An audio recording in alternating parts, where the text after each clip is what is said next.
проблема. Согласно последним исследованиям Европейского Союза, израильские дети и подростки проводят в 2 раза больше времени в интернете. Ну, тут понятно, что не только экран компьютера, но любые другие экраны, любые другие устройства. Это 6-9 часов в день. Кто-нибудь знает статистику по России?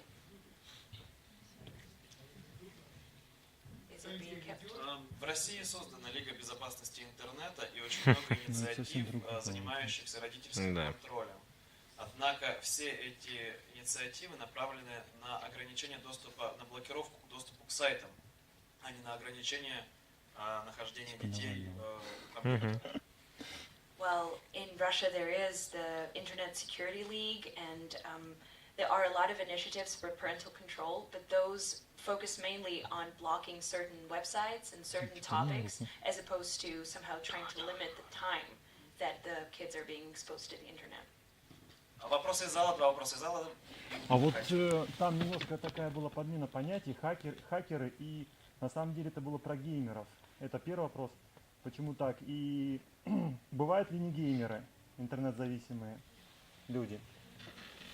So the first sort of clarification is that it looks like what is actually a gamer was being referred to as a hacker in the film.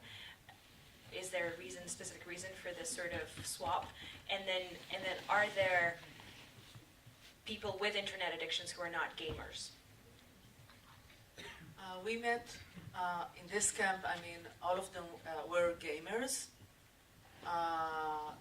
but we see it as an internet problem. It doesn't matter if it's a video game or it's in Israel that they're addicted to, on the smartphone, to porno websites. I mean, we see it as a whole unit. But in this camp, the children were addicted to video games. And the girls, by the way, they are addicted not to the same game, the World of Warcraft, but they were addicted to a game from South Korea, how many husbands you can have. And when they got to have 50 husbands, the parents brought them in. Ну, надо сказать, что мы видим эту проблему как такую целостную проблему. Естественно, что не только геймеры страдают интернет-зависимостью. Тот лагерь, где мы снимали фильм, там, как вы видели, там действительно в основном это ребята, которые зависят от онлайн-игр, это геймеры. Но мы, тем не менее, видим эту проблему целиком. Вот в Израиле, например, огромное количество людей, которые страдают зависимостью от смартфонов и пользуются там порно-сайтами. Ну, например, в этом лагере, в котором мы снимали фильм, там эти девочки тоже есть, но они, в отличие от мальчиков, играют не в World of Warcraft, а они играют в такую южнокорейскую игру, которая называется «Сколько у тебя может быть мужей?». Вот когда количество мужей достигает 50, тогда уже родители начинают волноваться и отправляют девочек в лагерь. And just one line is that hacker is a gamer, but the reason why we call him hacker is that he actually hacked into his local internet cafe, and when basically that's why not only us, also the kid refers to him as hacker. So. Ну, в нашем фильме тот персонаж, который называется хакером, которого зовут Хакер, он на самом деле, естественно, геймер, да, но просто он называется хакером, потому что он действительно еще и хакер. Кроме этого, он вот хакнул, как правильно сказать, в интернет-кафе, в котором он играл, так что его и все остальные его друзья также называют. Походу, да. Слышал, что в Вьетнаме после 10 нельзя играть. So this kind of treatment, sort of rehab camps, is this just a Chinese kind of unique Chinese thing, or is it something that exists around the world? What kind of treatment do people get? China is the first country in the world to declare it as a clinical disorder. So those more than 400 camps are only in China.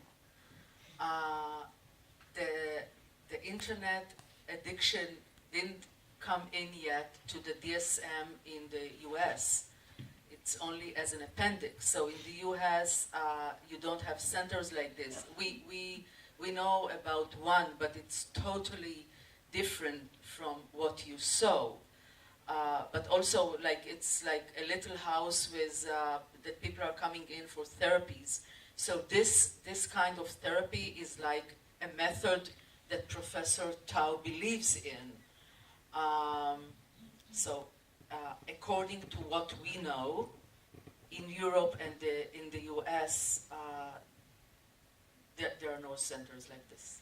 Насколько нам известно, ни в Соединенных Штатах Америки, ни в Европе подобных центров нет. Действительно, это такое китайское нововведение, ведь именно Китай является первой страной, которая объявила интернет-зависимость клиническим расстройством. В Китае существует 400 лагерей, но это действительно, насколько нам известно, только в Китае. В США интернет-зависимость не классифицируется как расстройство, только в некоторых дополнениях, да, это просто формулируется как проблема, но не как клиническое расстройство. Мы знаем об одном центре в Соединенных Штатах Америки, который направлен на лечение интернет-зависимости, но речь идет не о лагере, таком, какой мы видим в фильме, а такой-то дом, где, собственно, применяются методы более такой классической терапии. Мы здесь вам показываем тот метод, который разработал профессор Тао, в который он верит. Насколько нам известно, действительно, это больше нигде не применяется. DSM is the book of that declares psychiatric diseases in the US. Когда я говорю о классификации, той, которая принята в Соединенных Штатах Америки, я говорю о классификации именно психических расстройств уже непосредственно. К сожалению, мы вынуждены заканчивать дискуссию. Я задам крайний вопрос в нашем сегодняшнем обсуждении. Когда вы будете... Да, Сергей Валентинович.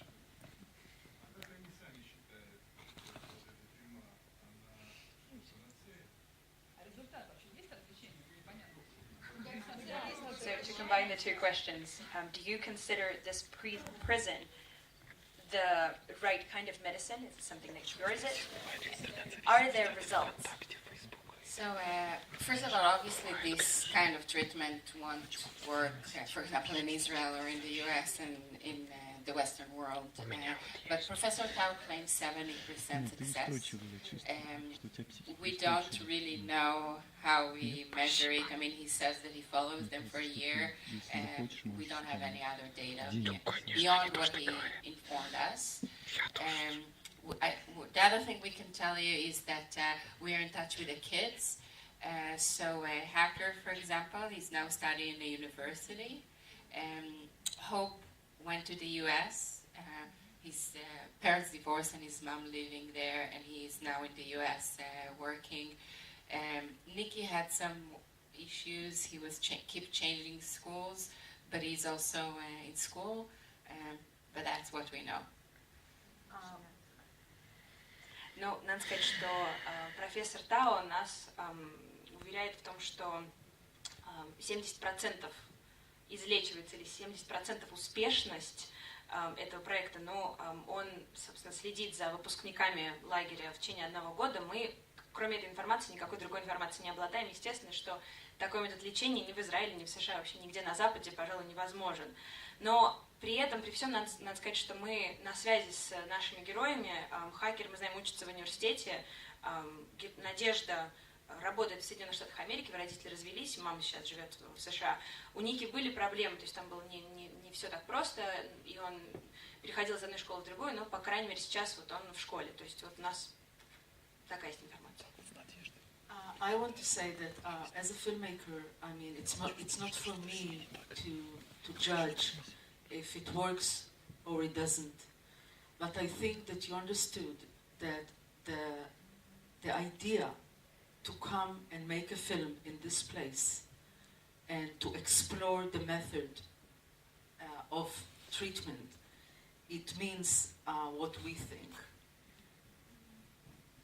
I think, or I thought that it's understood. Ну, надо сказать, что как кинематографист я не считаю своей задачей оценивать успешность этой работы, и хотелось бы верить в то, что основная идея, которую мы пытаемся преподнести, она, в общем, показана в фильме, и вам понятно то, как мы это рассматриваем, мы верим в то, что это работает или нет. Но вот хочется надеяться, что вы нашу позицию осознали и поняли. Большое спасибо. будем заканчивать. Спасибо, что вы пришли на наши показы. Сейчас в 9:30 начнется показ фильма Point and Shoot в 5-м зале. И не забудьте проголосовать, зрительские симпатии на выходе. Don't forget to vote at 9:30 Сейчас, hall погоди. is Point and Shoot. Сейчас Thank you 15:09. so much for coming. Надо срочно попасть.